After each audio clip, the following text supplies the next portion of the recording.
Hello and welcome you all to let's crack it the Vishay Gupta. तो guys video को पूरा देखिए, एंड तक वीडियो को देखिएगा। इसमें सब चीज़ें बताई गई हैं, बहुत अच्छे से आपको समझाया गया है, तो आप इसको पूरा अंत तक जरूर देखिएगा। जो भी आपको डाउट आता है, कोई इसमें अगर सजेशन है, फीडबैक है, तो उसको कमेंट सेक्शन में कमेंट करके जरूर बताइएगा। चैनल को सब्सक्राइब जरूर कर दीजिएगा अगर आपने चैनल को सब्सक्राइब नहीं किया है यूट्यूब पे। और टेलीग्राम का लिंक आपको वीडियो के डिस्क्रिप्शन में मिल जाएगा, तो टेलीग्राम को जरूर ज्वाइन करिए। फ्री टेलीग्राम चैनल है, उसको ज्वाइन करना बहुत ज़रूरी है। सारे अपडेट्स वहीं पे आते हैं, सब चीज़ें वहीं पे मिलती हैं, तो उसको ज्वाइन करना बहुत बहुत ज़्यादा ज़रूरी है। कोई भी डाउट है, कोई भी फीडबैक है, तो उसको कमेंट सेक्शन में कमेंट करके जरूर बताइएगा। लेट्स क्रैक इट का ये चैनल जो यूट्यूब पे है, उसको जरूर से जरूर सब्सक्राइब कर लीजिए। यहाँ से सब्सक्राइब का बटन दबा दीजिएगा और यहाँ से सब्सक्रिप्शन के बाद ऑल का बटन भी दबा दीजिएगा, जिससे कि सभी नोटिफिकेशंस आपको रेगुलर बेसिस पे मिलते रहें। ये वाला जो टेलीग्राम चैनल है, इसको जरूर से जरूर ज्वाइन कर लीजिए। ये टेलीग्राम चैनल आपको सर्च करने में मिल जाएगा। जैसे ही आप ये लिखेंगे let's crack it the Vishay Gupta बिना किसी स्पेस के, तो ये चैनल आ जाएगा और इस चैनल को आप ज्वाइन कर सकते हैं। Hello and welcome you all to let's crack it the Vishay Gupta. तो गाइस, स्वागत है आपका 23 अक्टूबर के करंट अफेयर्स में। बहुत इंपॉर्टेंट करंट अफेयर्स इनको आप कवर कर लीजिएगा। कोई भी आपका डाउट है, फीडबैक है, सेशन है, तो कमेंट सेक्शन में कमेंट जरूर कीजिएगा। गाइस, बताना चाहूँगा आपको कि FRO मेंस के लिए टेस्ट सीरीज चल रही है, पटवारी लेखपाल एग्जाम के लिए, फॉरेस्ट गार्ड के एग्जाम के लिए टेस्ट सीरीज चल रही है, और RO सचिवालय का फुल प्रिपरेशन बैच चल रहा है। तो ये सबसे ज़्यादा प्राइम बैच चल रहा है। अगर आपने इसको ज्वाइन कर लिया तो आपको सारी PDF वहीं पे मिलते रहेंगे, सारी तैयारी, फुल गाइडेंस वहाँ पे मिलता रहेगा। तो इसको आप जरूर से जरूर ज्वाइन करें। इन करंट अफेयर्स की PDF को आप रेगुलर बेसिस पे ले सकते हैं और डेली MCQ प्रैक्टिस भी आप ज्वाइन कर सकते हैं। इन सभी को ज्वाइन करने के लिए 7665804421 पर कॉल या मैसेज कर सकते हैं। तो चलिए स्टार्ट करते हैं। सबसे पहले GS2 से इंटरनेशनल रिलेशन से न्यूज़ आ रही है, चाइना और जापान के रिलेशन के ऊपर, कि नॉर्मलाइजेशन अगर हम देखें तो उनकी जो टाइज़ हैं, यानी चाइना जापान का जो रिश्ता है, उसको 50 साल होने जा रहे हैं नॉर्मलाइजेशन को। उसके बाद क्या स्थिति है आज के टाइम पे चाइना जापान की, उसको देखते हैं। तो जापान और चाइना ने मार्क किया है 50th एनिवर्सरी। 1972 में इनके यहाँ पहले नॉर्मलाइजेशन हुआ था उनके टाइज में, यानी कि उससे पहले जापान और चाइना के संबंध इतने अच्छे नहीं थे। 1972 में जाके इनके रिश्ते सही हुए। लेकिन अभी भी अगर हम देखें तो इतना कोई सेलिब्रेशन वाला मूड नहीं है दोनों देशों के बीच में, क्योंकि हाल फिलहाल भी अभी भी प्रेजेंट 2022 में भी उनके यहाँ दिक्कतें चल रही हैं। चाइना जापान के रिश्तों में दिक्कतें चल रही हैं। वो क्या दिक्कतें चल रही हैं उनको भी हम आगे देखेंगे। Improved ties between Asia's two biggest economies are considered vital to the region's stability and prosperity। तो सबसे सिंपल सी बात है, चाइना और जापान दोनों एशिया की बहुत बड़ी या सबसे बड़ी दो अर्थव्यवस्थाएं हैं। तो उनके बीच में संबंध अगर बेहतर होंगे तो एशिया का जो डेवलपमेंट है वो तेज़ी से होगा। एशिया का जो राइज है वो ज़्यादा अच्छा होगा एज़ कम्पेरिजन टू अगर दोनों देश जो हैं आपस में लड़ेंगे। But they remain at odds over disputed East China Sea islands. अब ईस्ट चाइना सी में जो कुछ आइलैंड्स हैं, चाइना कहता है ये उनके हैं, जापान कहता है ये उनके हैं। और चाइना की जो मिलिट्री और इकोनॉमिक एसर्टिवनेस जो बढ़ती जा रही है क्षेत्र के अंदर, चाइना का जो मिलिट्री पावर बढ़ता जा रहा है, उसकी वजह से भी जापान को दिक्कतें हैं। तो अब क्या दिक्कतें हैं इन दोनों नेबर्स के बीच में, अगर हम वो देखें चाइना और जापान के बीच में क्या क्या दिक्कतें हैं उनको देखें, तो सबसे पहले आता है टेरिटोरियल डिस्प्यूट, यानी कि क्षेत्रीय विवाद। यानी कि टेरिटरीज़ को लेके हमेशा ज़्यादातर दो देशों के बीच में विवाद रहा है। चाहे चाइना का विवाद पाकिस्तान से रहा हो, इंडिया का विवाद पाकिस्तान से रहा हो, और इंडिया का विवाद चाहे चाइना से रहा हो। तो यानी कि लगभग बहुत सारे देश ऐसे हैं आज के टाइम पे, हमने देखा है किस तरह से अलग अलग देश लड़ रहे हैं। जैसे हमने देखा कि पिछले दिनों कि नागोर्नो काराबाख रीजन के लिए दो देश लड़ रहे हैं, और रशिया और यूक्रेन लड़ रहे हैं क्षेत्रों के लिए। तो यानी कि सभी देश जो हैं आपस में लड़ रहे हैं। उसी प्रकार से चाइना और जापान के बीच में भी दिक्कतें हैं टेरिटरीज़ को लेके। तो a huge source of contention is an uninhabited, यानी कि वहाँ पे लोग नहीं रहते। टोक्यो वो कंट्रोल करता है और बीजिंग क्लेम करता है ईस्ट चाइना सी के आइलैंड्स हैं, सेंकाकू इन जापान और दियायो इन चाइना। अब देखिए सिंपल सी बात है, वहाँ पर लोग नहीं रहते हैं, पहली बात तो ये है। और उसके बाद जो वो आइलैंड्स हैं, चाइना कहता है ये उनके हैं, जापान कहता है उनके हैं। हाल फिलहाल जापान का उन पे कंट्रोल है, और जापान उन आइलैंड्स को क्या बोलता है, जापान उन आइलैंड्स को सेंकाकू आइलैंड्स बोलता है, जबकि चाइना जो है उन्हीं आइलैंड्स को दियायो आइलैंड्स कहता है। The disputed islands are surrounded by rich fishing ground. सब दिक्कत कहाँ से शुरू हुई, दिक्कत शुरू होती है जब ये पता चलता है कि उन आइलैंड्स के चारों तरफ बहुत बड़ा फिशिंग ग्राउंड है, यानी कि वहाँ पे मछलियाँ बहुत ज़्यादा मिल सकती हैं, और इसी के साथ साथ ऑयल रिजर्व्स भी हैं, यानी कि तेल के भंडार भी हैं, under sea oil deposits. And Japan accuses China of suddenly making its territorial claims. तो अब जापान का क्लेम ये है जापान ये आरोप लगा रहा है चाइना पे कि जब से उसको ये पता चला है कि यहाँ पे तेल मिलेगा, तब से चाइना ने यहाँ पर अपना जो वर्चस्व है उसको जमाने की कोशिश कर दी है। After the under sea resources were found in 1969 United Nations report. तो यूएन की जो रिपोर्ट आई थी 1969 में, उसमें जब से ये सामने आया कि इस आइलैंड के पास जो है आपको अंडर सी, समुद्र के नीचे के जो हैं रिसोर्सेज मिलेंगे कहीं, तो चाइना ने अपना क्लेम करना इस पर शुरू कर दिया। The dispute intensified after Japan's government in 2012 nationalise the Senkaku islands. Japan की सरकार ने 2012 में नेशनलाइज कर दिया सेंकाकू आइलैंड्स को। इसका मतलब ये हुआ कि सेंकाकू आइलैंड्स जापान की टोटल या ओवरऑल प्रॉपर्टी बन गई, उसकी ओवरऑल टेरिटरी बन गई, और जापान के जितने भी कानून हैं वो सब के सब सेंकाकू आइलैंड्स में लगते हैं। इसके वजह से चाइना के अंदर प्रोटेस्ट होना लाजमी था ही। चाइनीज़ कोस्ट गार्ड और फिशिंग बोट जो हैं वो रेगुलरली आपको उस एरिया में मिलती रहेंगी। जो जापानीज़ वाटर्स के जो रूल्स हैं उनको वायलेट करता है, उनको नुकसान पहुंचाता है। फिर एक डर रहता है, एक तो ये हुआ चाइना और जापान के बीच में टेरिटोरियल डिस्प्यूट है, दूसरा है ताइवान की इमरजेंसी के ऊपर जो डर है दो देशों में। जापान और उसका जो सिक्योरिटी का अलाई है, यानी उसका जो दोस्त है यूनाइटेड स्टेट्स, उसने खुलकर क्रिटिसाइज़ किया है, आलोचना की है चाइना की, कि वो जो साउथ चाइना सी में कर रहा है और साथ ही साथ ताइवान के साथ कर रहा है। टोक्यो यानी कि Japan has also pushed for piece and stability in the Taiwan state. तो टोक्यो कहना चाह रहा है कि, यानी कि जापान का कहना यह है कि ताइवान स्टेट में सुख शांति होनी चाहिए, जो अभी हाल फिलहाल नहीं देखने को मिल रही, क्योंकि जब से रशिया ने यूक्रेन पर हमला किया है उसी प्रकार से चाइना भी ताइवान को डराने की कोशिश कर रहा है। China claims Taiwan a self governing democracy and has threatened to annex it by force if necessary. तो चाइना का क्लेम यह है कि ताइवान जो अपने आप में एक डेमोक्रेसी है, कि वो उसको कब्जा कर लेगा फोर्स के साथ अगर ज़रूरत पड़ी तो। With the US-China trade war and naval tensions on the rise in the area, Japan is increasingly worried about Taiwan emergencies। तो जैसे जैसे यूएस और चाइना के बीच में भी युद्ध चल रहा है व्यापार को लेके, और इस एरिया में टेंशन बढ़ती जा रही है, तो जापान को ये भी डर है कि ताइवान में कहीं इमरजेंसी ना लग जाए। फिर वॉर टाइम की हिस्ट्री रही है दो देशों के बीच में। तो दोनों देश जो हैं कई बार युद्ध पे रहे हैं। 1930s में दोनों देशों के बीच में युद्ध हुआ है, चाइना जापान के बीच में, और अनटिल जापान डिफीटेड 1945। तो जब तक जापान नहीं हारा 1945 में, तब तक सेकेंड वर्ल्ड वॉर के दौरान, तब तक दोनों देशों के बीच में युद्ध रहा है। Japanese atrocities during the Sino Japanese war including the rape of Nanking, the use of chemical and biological weapons. अब देखिए, जापान ने बहुत ज़्यादा एट्रॉसिटीज़ करी हैं, जापान ने बहुत ज़्यादा अत्याचार करे हैं चाइना में। जब सीनो जापानीज़ वॉर हुआ, यानी कि चाइना जापानीज़ वॉर हुआ, नैनकिंग जो सिटी है, यानी कि आज का जो बीजिंग है, उस टाइम पे उसको नैनकिंग कहा जाता था, तो उसका रेप कहा जाता है। केमिकल वेपन इस्तेमाल करे हैं, बायोलॉजिकल वेपन इस्तेमाल करे हैं, और and grisly human medical experiments in Manchuria. तो ह्यूमन मेडिकल एक्सपेरिमेंट्स किए हैं जहाँ पे जापान की जो इंपीरियल आर्मी है उसने सीक्रेट बायोलॉजिकल वेपन छुपा रखे थे। Japan also brought nearly 40,000 Chinese labourers to Japanese mines and factories, जहाँ पे कई लोग मैल न्यूट्रिशन से और दुर्व्यवहार से मारे गए। फिर बारी आती है यासुकिनी तीर्थ की। अगर हम देखें तो चाइना कंसिडर करता है कि टोक्यो का जो यासुकिनी श्राइन है, जो ऑनर करता है 25.5 मिलियन का, मतलब हो गया 25 लाख वॉर डेड को, including convicted war criminals, as a symbol of Japan war time militarism.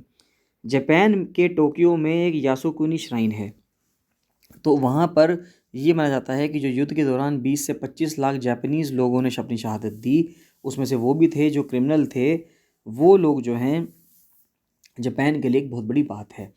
China इस बात को गलत कहता है कि जो लोग क्रिमिनल्स थे आप उनको कैसे पूछ रहे हो। Beijing views visits by Japanese ministers and lawmakers to the Tokyo shrine as indicative of a lack of remorse over Japan's wartime aggression. तो बीजिंग का कहना यह है कि अगर जापान के मिनिस्टर या लॉ मेकर, यानी कि जो पार्लियामेंटेरियंस हैं, वो अगर वहाँ पे जाते हैं टोक्यो की श्राइन में, तो इसका मतलब ये है कि उनको इस बात से कोई फ़र्क नहीं पड़ता कि जापान ने अपने समय पे क्या गलत काम किए थे।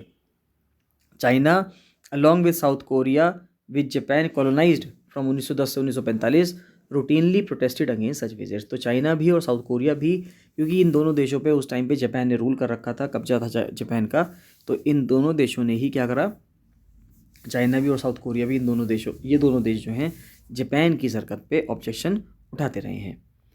फिर आर्थिक सुरक्षा की बात आती है। इकोनॉमिक सिक्योरिटी की अगर हम बात देखें, as a top US ally and a major trade partner with China, Japan is in a delicate situation. अब देखिए, जापान जो है यूएस का तो बहुत बड़ा दोस्त है, क्योंकि यूएस की जो आर्मी है, यूएस की जो डिफेंस है, वो सर्व करती है जापान के साथ। साथ ही साथ बहुत बड़ा ट्रेड पार्टनर है जापान चाइना का। तो अब दिक्कत जापान के सामने ये है कि यूएस और चाइना आपस में एक दूसरे के अपोजिट हैं बिल्कुल। तो अब जापान के सामने ये दिक्कत है कि यूएस की दोस्ती छोड़े या चाइना के साथ व्यापार करना छोड़े, या दोनों अगर एक साथ करे तो वो कैसे करे। China has been more assertive about pressing other governments to embrace Chinese led initiatives including a trade group call the RCEP। Next आता है महाराष्ट्र की शिव भोजन थाली। अब देखिए, महाराष्ट्र में जो शिवसेना की सरकार है उसने एक भोजन थाली लॉन्च की है, तो उसके बारे में कुछ कंट्रोवर्सी आ रही है, तो उसको समझते हैं। शिव भोजन थाली अपने आप में एक स्कीम थी जिसके तहत सब्सिडाइज्ड रूप में आपको सस्ता खाना खाने के लिए मिलेगा। स्कीम में पूरी थाली मिलती थी लोगों को सिर्फ कितने रुपए में, 10 रुपये में। तो ये इंपॉर्टेंट चीज़ है। द थाली इंक्लूड, अब थाली के अंदर क्या क्या था, 2 रोटियां थी, चपातीस थी, वेजिटेबल्स मिलती हैं, चावल है, दाल है। शहरी क्षेत्रों में अगर हम देखें तो ये थाली 50 रुपये की आती है, ग्रामीण क्षेत्रों में 35 रुपये की आती है, लेकिन महाराष्ट्र में कैंटीन द्वारा 10 रुपये में बेची जाती है, और बाकी का जो पैसा है उसको गवर्नमेंट कंपनसेट करती है। ये जो शिव भोजन थाली थी, इसको लॉन्च किया गया था 26 जनवरी 2020 में, और कहा जा रहा है कि एवरेज डेली 1.5 लाख यानी कि 1.4 लाख के आसपास जो मील्स हैं वो डेली सर्व हो रही हैं। कोविड-19 के दौरान यहाँ पे जो है पैसे को और स्लैश कर दिया गया, 5 रुपये पे ला दी गई। फिर अप्रैल 2021 से इसको फ्री ऑफ कॉस्ट देने लगे, और धीरे धीरे पार्सल भी इसका प्रोवाइड करने लगा, लेकिन धीरे धीरे वापस सब सर्विस को 10 रुपये कर दिया गया है। अब कंट्रोवर्सी क्या है अगर हम स्कीम की देखें तो लास्ट फ्यू डिसीजन जो है महाविकास अघाड़ी सरकार के was to increase the number of plates being served under the scheme. तो अब ये कहा जा रहा है कि जो MVA गवर्नमेंट है, महाविकास अघाड़ी की जो सरकार थी, वो चाहती है कि इस स्कीम के तहत जो प्लेटें दी जा रही हैं उनकी संख्या बढ़ाकर 2 लाख कर दी जाए। However after the new government of chief minister Eknath Shinde and deputy chief minister Devendra Fadnavis was sworn in on June 30, जितने भी डिसीजन थे पिछली सरकार के वो सबको रोक दिया गया, क्योंकि नई सरकार बनी एकनाथ शिंदे की, तो पिछली सरकार के द्वारा लिए गए जितने भी फैसले थे उन सबको बंद कर दिया गया। अब थालीज का संख्या बढ़ानी है नहीं बढ़ानी, इसके ऊपर भी सवाल उठ रहा है। अगर 27 सितंबर का डेटा देखें तो महाराष्ट्र में 1700 के करीब ईटरीज हैं जहाँ पे लोग खाना खा सकते हैं, और उन 1700 में से 51549 यानी कि 1550 जो हैं वो एक्टिव हैं। प्रेजेंट नंबर जो है थाली का जो अप्रूवल है वो है 1,88,463, लेकिन एक्चुअल प्लेटें जो डिस्ट्रीब्यूट होती हैं पूरे राज्य भर में वो रही हैं 1,45,627।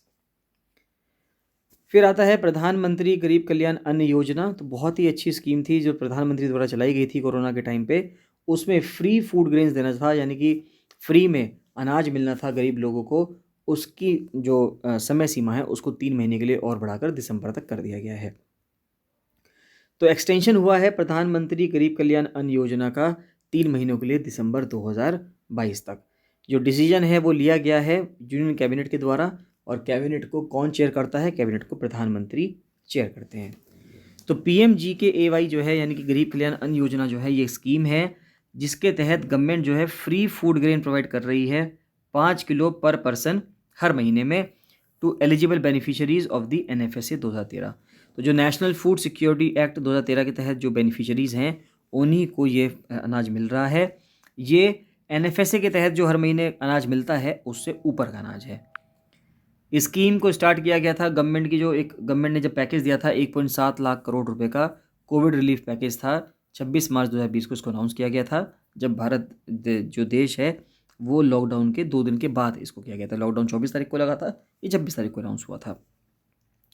अब तक 6 फेजेज़ में स्कीम चल चुकी है और बहुत सारा जो अनाज है वो डिस्ट्रीब्यूट हो चुका है। 998 लाख मेट्रिक टन जो है फूड ग्रेन वो डिस्ट्रीब्यूट हो चुका है, जिसमें से चावल जो है वो 635 लाख मेट्रिक टन है, और जो अनाज है गेहूं है वो 362 है।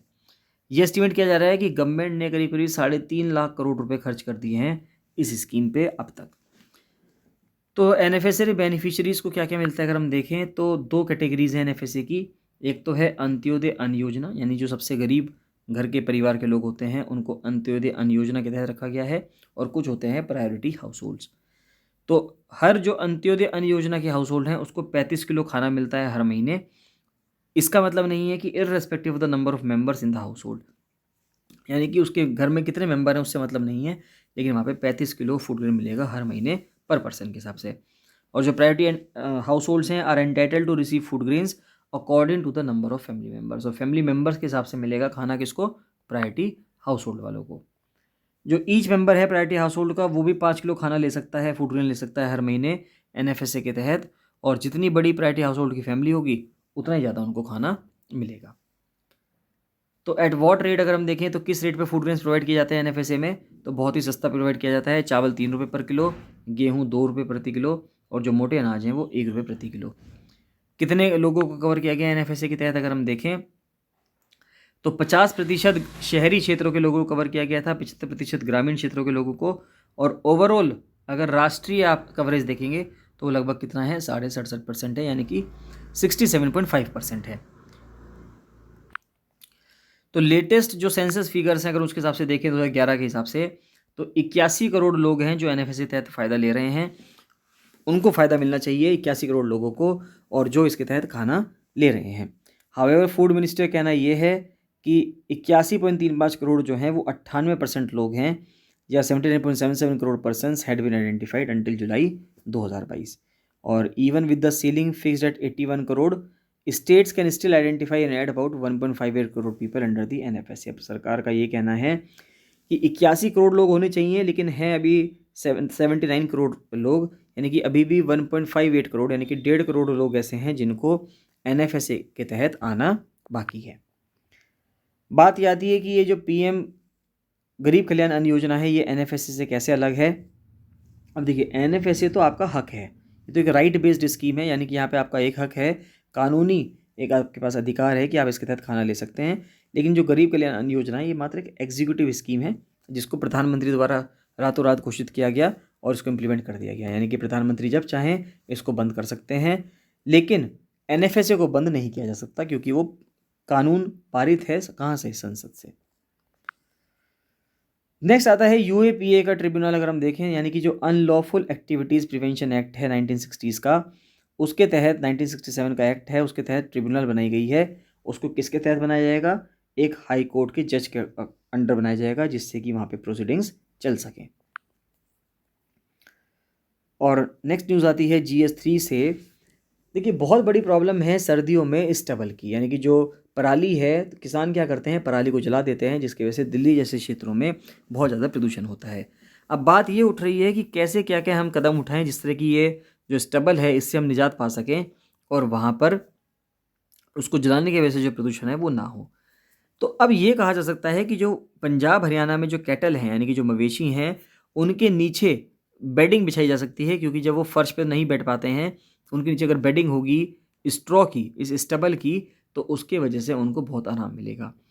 तो with the return of paddy straw burning in Punjab during the harvest season of early varieties of rice, creating bedding for cattle with paddy straw is among the many alternatives for the safe disposal of stubble.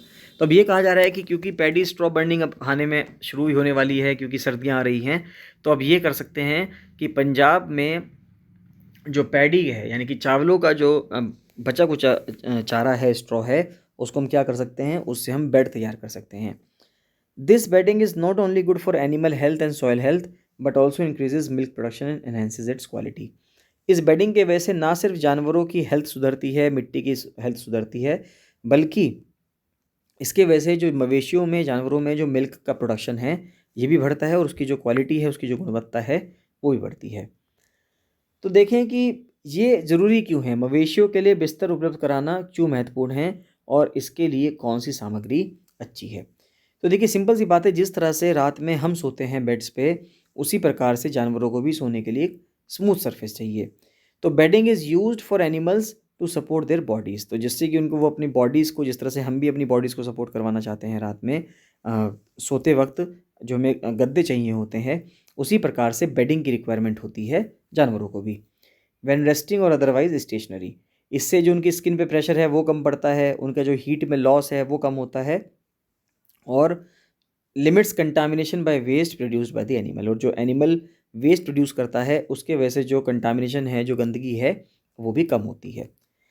When comfortable bedding is provided for cattle, वो खुश महसूस होते हैं उनको, और इसके वजह से उनकी जो दूध की मात्रा है, दूध की जो क्वांटिटी है और जो गुणवत्ता है, दोनों की दोनों इंक्रीज़ होती हैं।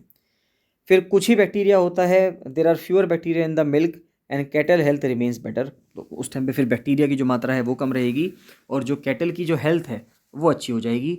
There hooves remain in good condition, उनके जो पैर हैं वो अच्छी कंडीशन में रहेंगे और उनकी वजह से जो उनके बीच अंदर लंगड़ापन आ जाता है ये भी जानवरों में कम हो जाता है। तो पर्पस जो है बेडिंग का, एक घर में जो हम जानवर पाल के रखते हैं उनके लिए वो दो फोल्ड हैं। पहले है तो एक तो कंफर्ट, कि जानवरों को कंफर्ट मिलेगा, और दूसरा जो उनके अंदर बीमारी हो जाती है मैस्टाइटिस की, जिसके वजह से उनके अडर में, अडर का मतलब होता है जहाँ से दूध निकलता है, वहाँ पर अगर दिक्कतें होने लगे तो उसको कम किया जा सकता है। एक बेडिंग कुशन जो है वो प्रेशर रिलीज़ करता है, बॉडी में दिक्कतें नहीं होती, हड्डियों में हड्डियाँ चुभती नहीं हैं।